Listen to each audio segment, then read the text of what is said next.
আপনি কি জানেন পৃথিবীর ভবিষ্যৎ লুকিয়ে আছে বরফের নিচে? হ্যাঁ, ঠিকই শুনেছেন। আমাদের মানবজাতি যদি কোনো ভয়াবহ বিপর্যয়ের মুখে পড়ে, তাহলে এই বরফের নিচেই রয়েছে টিকে থাকার চাবিকাঠি।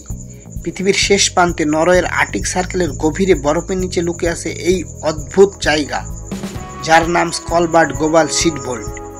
এটি কোনো সাধারণ ভবন নয়, এটি হলো পৃথিবীর ভবিষ্যৎ খাবারের ব্যাংক। এখানে সংরক্ষিত আছে প্রায় 13 লক্ষেরও বেশি ফসলের বীজ। ভবিষ্যতে যদি কোনো ভয়াবহ বিপর্যয় ঘটে, যেমন প্রাকৃতিক দুর্যোগ, যুদ্ধ বা জলবায়ু পরিবর্তন, তখন এই বীজগুলোই খাদ্য সংকট থেকে মানব জাতিকে বাঁচাবে। এটি কোনো রূপকথার গল্প নয়, এটি একটি বাস্তব। চলুন আজকে এই বাস্তব কাহিনীটাই জানব।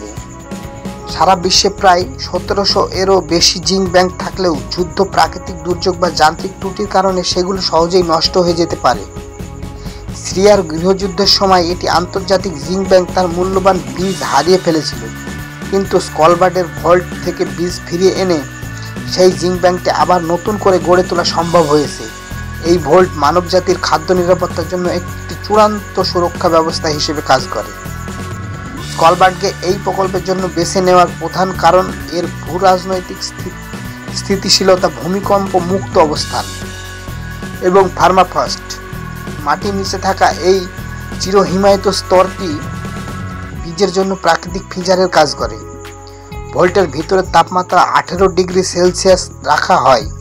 কোনো কারণে বিদ্যুৎ চলে গেলেও পার্মাফ্রস্টের কারণে তাপমাত্রা 3 ডিগ্রি থেকে 4 ডিগ্রি সেলসিয়াসের নিচে থাকে, যা হাজার হাজার বছর ধরে বীজকে অক্ষত রাখতে পারে।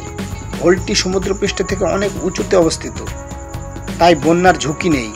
প্রতিটি বীজ 3টি স্তরযুক্ত প্যাকেজে সিল করে রাখা হয়, যাতে সেগুলো সুরক্ষিত থাকে।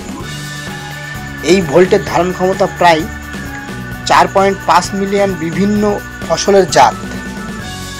বর্তমানে এখানে 1.3 মিলিয়নেরও বেশি বীজ নমুনা সংরক্ষিত আছে, যা 6000-এরও বেশি প্রজাতির প্রতিনিধিত্ব করে।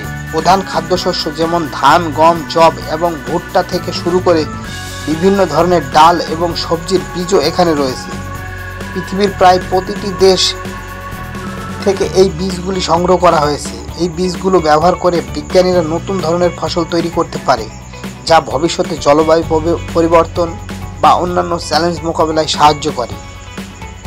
স্কলবার্ড গ্লোবাল সিড ভল্ট যৌথভাবে পরিচালনা করে নরওয়ে সরকার, গ্লোবাল ক্রপ ভ্যারাইটি ট্রাস্ট এবং নর্ডিক জেনেটিক রিসোর্সেস সেন্টার।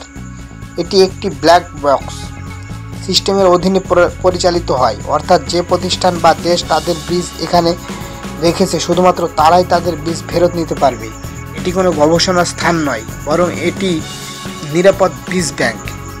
এই ভল্ট শুধু বীজ সংরক্ষণ একটি স্থান নয়, এটি হলো মানবজাতির সম্মিলিত প্রজ্ঞা এবং দূরদর্শিতার প্রতীক। পৃথিবীর ভবিষ্যৎকে সুরক্ষিত রাখার এই নীরব প্রচেষ্টা আমাদের সবাইকে মনে করিয়ে দেয় যে নিজেদের অস্তিত্বের জন্য প্রাকৃতিক রক্ষা করা কতটা জরুরি।